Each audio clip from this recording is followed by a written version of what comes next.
I want to address something about this card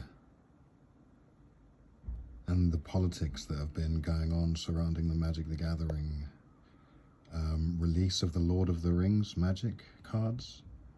I think this is quite possibly one of the most beautiful representations of an African man that I've seen in fantasy games ever.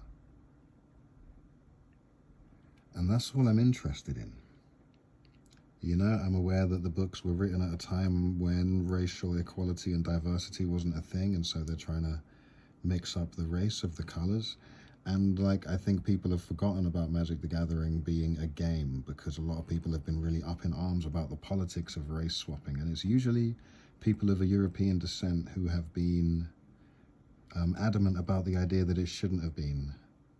You know, Aragorn should not have been replaced, or how do I say, it's not even a replacement, you know, just should not have been cast in terms of acting as a black man. And I've got to say, this is one of the most beautiful pieces of art that I've ever seen.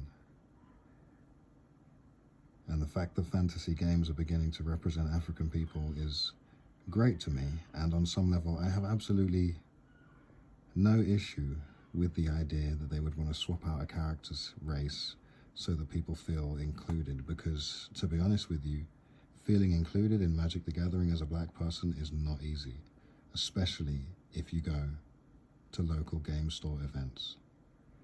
Especially if you go to local game store events and you hear people talking about this political issue and then stopping as soon as they see you.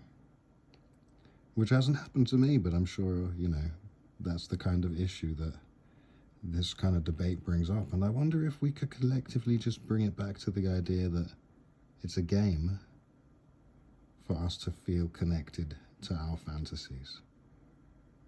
You know?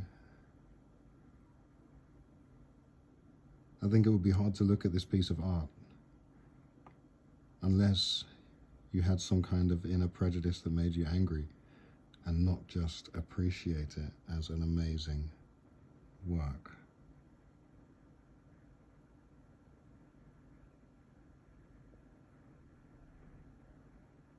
Good God.